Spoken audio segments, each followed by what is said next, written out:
पिछली वीडियो में हमने जाना था कि अगर हमें बेरोजगारी भत्ते के 4,000 या फिर 4,500 रुपये प्रति माह लेने हैं तो उसके लिए पहले रोजगार पंजीयन करना होगा।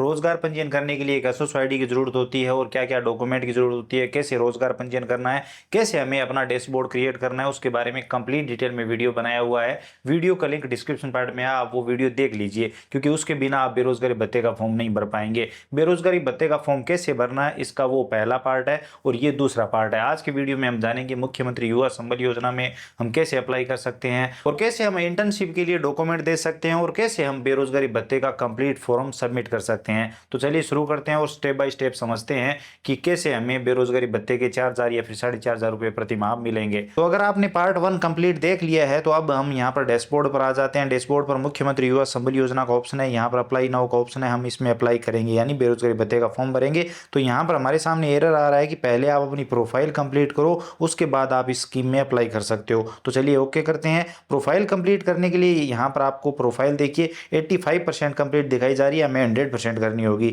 तो इसके लिए यहाँ पर आपको साइड में देखिए प्रोफाइल का ऑप्शन दिखाई देगा, आप इस पर क्लिक करेंगे और यहाँ पर आपकी जो प्रोफाइल है वो कंप्लीट दिखाई देगी। आपने अभी जो पिछले वीडियो में हमने समझाया था वो रोजगार पंजीयन किया था उसकी सारी डिटेल आ जाएगी। यहाँ पर आप नेक्स्ट नेक्स्ट करते जाएंगे और यहाँ पर आपको कुछ भी वैसे दर्ज करने की जरूरत नहीं है, एक दो डिटेल यहाँ पर आपको भरनी होगी। तो यहाँ पर हम नेक्स्ट करते हैं। नेक्स्ट करने के बाद यहाँ पर लैंग्वेज वगैरह सारी ऑटोमेटिक आ चुकी है। अब प्रोफाइल कंप्लीट करने के लिए बाकी डिटेल तो ऑटोमेटिक आ जाती है। यहाँ पर आपको फिजिकल एट्रीब्यूट्स और जॉब प्रेफरेंस भरना होगा यानी अपनी फिजिकल डिटेल देनी होगी। तो यहाँ पर देखिए अगर आप चाहें तो ट्रांसलेट करके देख सकते हैं। फिजिकल एट्रीब्यूट समरी है, इस पर क्लिक करेंगे तो यहाँ पर आप देखिए भौतिक विशेषताओं का यहाँ पर आपको सारांश देना होगा। तो एड पे जो ऑप्शन है इस पर आप क्लिक करेंगे और यहाँ पर आपकी हाइट कितनी है तो 0 से 255 सेमी के बीच यहाँ पर आपको बतानी है। मैं उदाहरण के लिए बता रहा हूँ, आप अपनी हाइट बता दीजिए सही से। वेट आपका कितना है वो यहाँ पर आप बता दीजिए। आपकी चेस्ट कितनी है वो यहाँ पर आप बता दीजिए। तो चलिए मैं उदाहरण के लिए कुछ भी यहाँ पर दर्ज कर देता हूँ, आप सही तरीके से नाप तोल करके यहाँ पर आप ये कर सकते हैं, भर सकते हैं। उसके बाद अगर आपका ब्लड ग्रुप आपको पता है तो आप दे सकते हैं, ब्लड ग्रुप पता नहीं है तो कोई दिक्कत वाली बात नहीं है। उसके बाद आई साइट मतलब आपकी नज़र अगर एकदम सही है तो यहाँ पर आप 0 रखेंगे, अगर माइनस में है तो यहाँ पर माइनस बता देंगे, प्लस में है तो प्लस यहाँ पर बता देंगे। तो वो आई साइड आप यहाँ पर बता देंगे। अगर आपकी विकलांगता है तो यहाँ पर आप यस करेंगे, नहीं तो आप नो रखेंगे। अगर आप यस करते हैं तो विकलांगता की कैटेगरी भी बताएंगे, कितने % है वो भी यहाँ पर बताएंगे, नहीं तो आप नो करेंगे। नो करने के बाद यहाँ पर आप ऐड कर देंगे, ये डिटेल आपकी ऐड हो जाएगी। आप नेक्स्ट करेंगे। अब यहाँ पर जॉब प्रेफरेंस आप भरेंगे।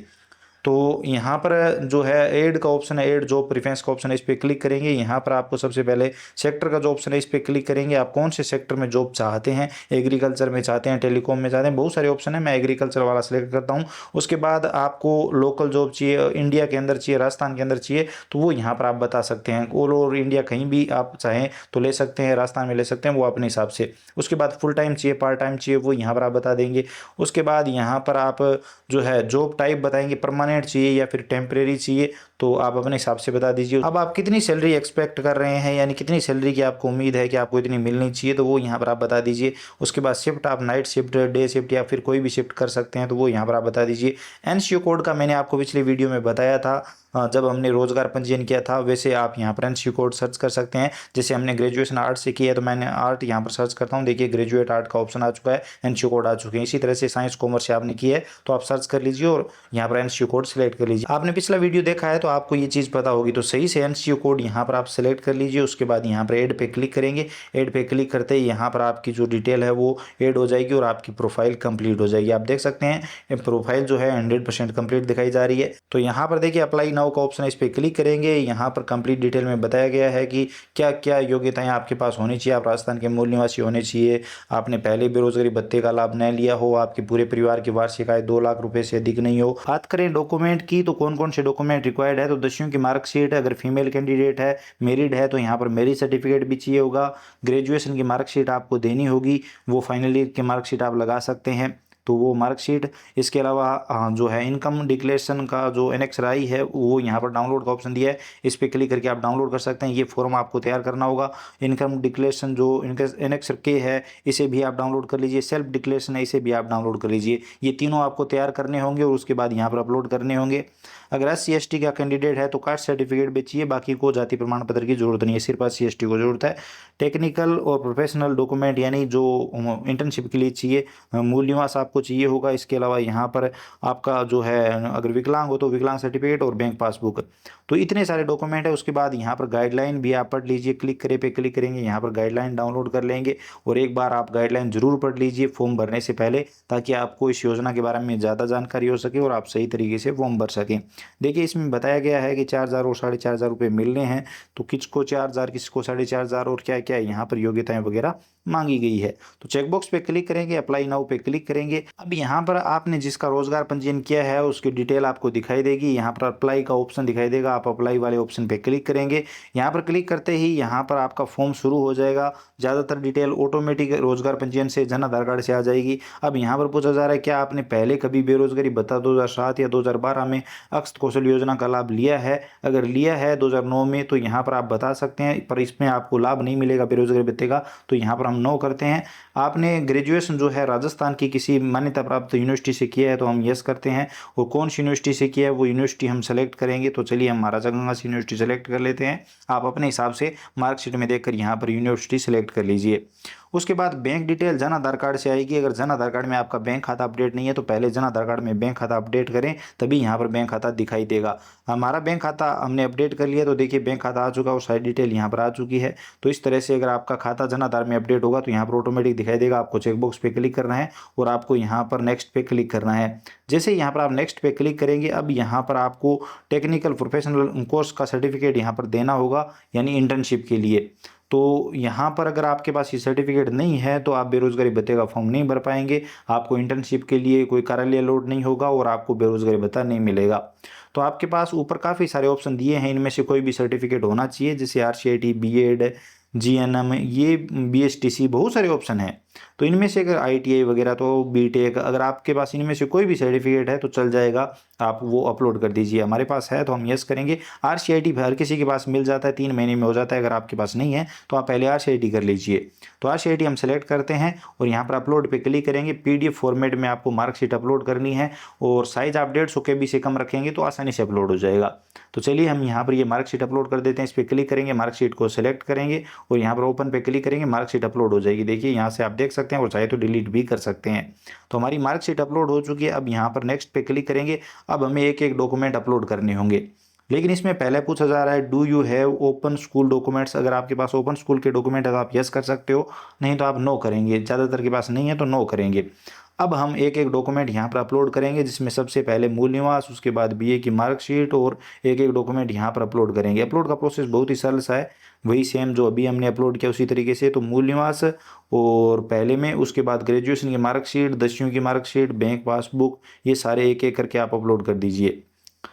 तो यहाँ पर सेकंड में ग्रेजुएशन की मार्कशीट आ जाएगी, थर्ड में 10वीं की मार्कशीट आ जाएगी, उसके बाद बैंक पासबुक आ जाएगी, उसके बाद इनकम डिक्लेरेशन एनेक्सर I, ये मैं आपको बता देता हूँ कौन सा वाला है। तो ये वाला है, ये फॉर्म होता है बेरोजगारी भत्ते का, ये आपको तैयार करना होगा। ये फॉर्म जिसके नाम से आप बेरोजगारी भत्ते का फॉर्म भर रहे हो उसके नाम से भरा जाएगा, उसके पिता का नाम आ जाएगा, पूरा एड्रेस आ जाएगा और ये बेसिक डिटेल यहाँ पर आप भर के और ये कॉलम भर लेंगे, जिसमें सबसे पहले आवेदक का नाम, जिसके नाम से बेरोजगारी भत्ते का फॉर्म है, पिता माता और परिवार में जो भी सदस्य है उनकी डिटेल आप भर देंगे। इनके साथ क्या संबंध है वो बताएंगे। जैसे पहले सबसे पहले सदस्यों के नाम में सव्य का नाम है तो यहाँ पर सव्य लिख देंगे, उसके बाद पिता है तो पिता माता संबंध बता देंगे। आय यहाँ पर 0 लिखनी है क्योंकि आप खुद बेरोजगार है। आपके पिता की आय आप 90,000 लाख आप दिखा दीजिए, माता की दिखा सकते हैं। बाकी आपकी इनकम जो है वो जहाँ तक 2 लाख से कम होनी चाहिए आपके पूरे परिवार की, तभी आप बेरोजगारी भत्ते के लिए पात्र है। तो आपको अपनी इनकम नहीं दिखानी है क्योंकि है भी नहीं, तो तभी आप बेरोजगार है, तभी आप ये फॉर्म भर रहे हैं।